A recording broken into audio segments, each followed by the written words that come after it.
Hello বন্ধুরা, good morning. কেমন আছো তোমরা সবাই? আশা করি তোমরা সবাই খুব ভালো আছো।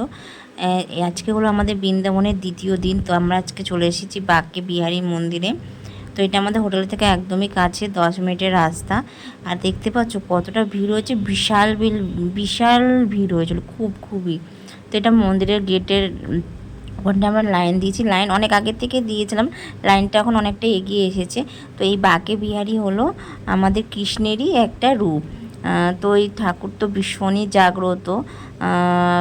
জাগ্রত। আর এই ঠাকুরের মন্দিরে একটা গল্প আছে কি, মন্দিরে মানে বারবার ধরে 2 মিনিট অন্তর অন্তর 2 মিনিট কি 1 মিনিট অন্তর অন্তর পর্দা দিয়ে দেওয়া হয়, আবার খুলে দেওয়া হয় পর্দা। তো আমরা তো জানতাম না কেন, ওখানে গিয়েই জানতে পারলাম যে ঠাকুর নাকি এতই মায়া সব ভক্তদের প্রতি। যদি কারোর চোখের জল দেখে বা কারোর কষ্ট দেখে, বাঁকে বিহারীজি নাকি তার সাথেই নাকি চলে যায়। সেই জন্যই ওই মন্দিরের নিয়ম আছে, কিছুক্ষণ অন্তর অন্তরই, মানে 1 মিনিট কি 1 সেকেন্ড অন্তর অন্তরই হয়তো পর্দা দিয়ে দিতে হয়। এই পর্দা বেশিক্ষণ খুলে রাখা যায় না, পর্দা দিয়ে দিতে হয়, আবার খুলে দিতে হয় ভক্তদের দর্শনের জন্য। মানে বা কৃষ্ণ আমাদের বাঁকে বিহারীজি কারোর কষ্ট দেখতে পারে না, যারই কষ্ট দেখে নাকি তার সাথে সেই ভক্তর সাথে উনি চলে যান। সেই জন্য এই মন্দিরের নিয়ম হলো এটাই। আর প্রচুর ভিড় হয়েছিল, ভেতরটা খুবই সুন্দর করে সাজানো হয়েছিল। আর এত ভিড় হয়েছিল না, ভালো করে ভিডিও করা যাচ্ছিল না, ঠাকুরের মুখও দর্শন করা যাচ্ছিল না। ভিডিও করবো না, ঠাকুরের মুখ দর্শন করবো, এই জন্যই ভালো করে আর কি ভিডিও করতে পারিনি। আমার দাদাভাই যা করেছে। আর মানে কিছুক্ষণ অন্তর অন্তরই পর্দা টাঙিয়ে দিচ্ছিলো। পর্দা টাঙানোর ভিডিওটা তোমাদেরকে দেখাতে পারিনি, কারণ ওখানে না দাঁড়াতে দেয়নি। মানে আসলে ভিড় হয়েছিল তো, পিছনের লোক মানুষের দর্শন করবে, এই জন্য আস্তে আস্তে সব লাইন এগিয়ে যাচ্ছিলো। এরপর আমরা বাঁকে বিহারী মন্দির দর্শন করে চলে এসেছিলাম নিধিবনে। এই নিধিবনে যারা এসে তারা নিশ্চয়ই জানো যে এই নিধিবনে এখনও রাধা কৃষ্ণ রাত্রিবেলা করে লীলা করতে আসে সব সখীদের সাথে। আর এখানে ভেতরে একটা মন্দির আছে, যে মন্দিরের ভেতরে তোমার খাট রাখা আছে, তারপর ওখানে পান, দাঁতন, জল, মিষ্টি, ফুল সব কিছু দিয়ে সাজানো থাকে।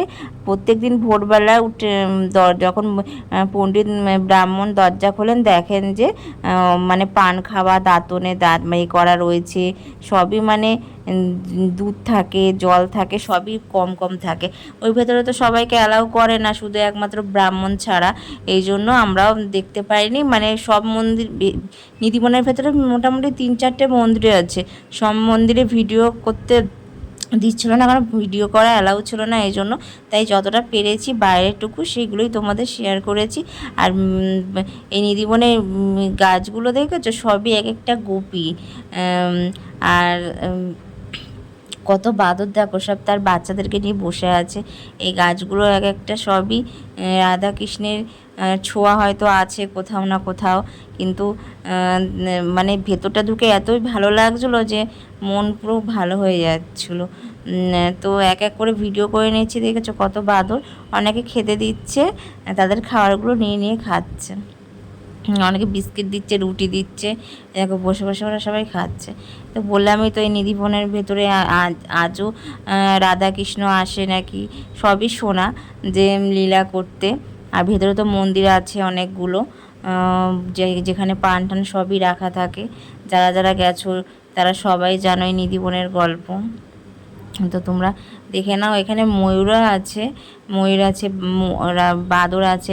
রাত্রি 8টার পরে সব মন্দিরই বন্ধ হয়ে যায়, এই নিধিবনও বন্ধ হয়ে যায়। রাত 8টার পরে কাউকেই অ্যালাউ করে না। তো চলো তোমরা এক এক করে দেখে নাও, তোমাদের সবই দেখিয়ে দিচ্ছি।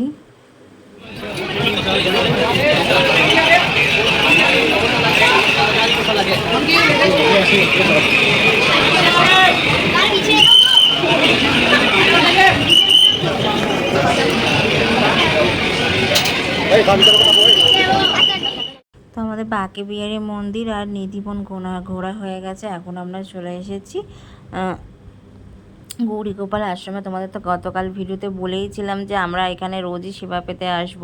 এখানে প্রত্যেক দিন লাখ লাখ মানুষ সেবা পান। তো সকাল থেকে ভোরবেলা থেকে শুরু হয় রাত 2টো পর্যন্ত, যে যখন আসবে তখনই সে সেবা করতে পারবেন।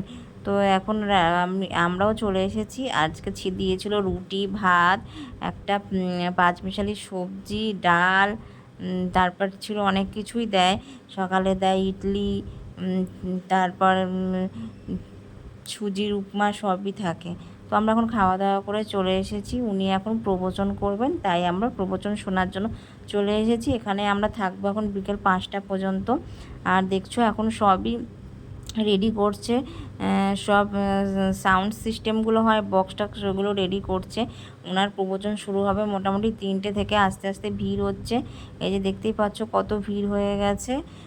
এদিকে চলেও এসছে অনুরাধ আচার্য মহারাজজি, ওনার মানে আসবে এখনই। এই জন্য সব একদিকে জগন্নাথ, একদিকে কৃষ্ণ, দেখো দুদিকে দুই ঠাকুরকে রেখেছে, আর মিডিলে চেয়ারটা আছে, উনি ওখানে এসেই বসবেন। তো চলো তোমরা দেখে নাও, আর কী প্রবচন করছে আছে সেটাও তোমাদের সামনে তুলে ধরবো। ওনার প্রবচন তো খুবই ভালো লাগে শুনতে, আমরা রোজই শুনি। তো এই জন্যই তো আমরা যেই কদিন থাকবো রোজ যাব ওখানে।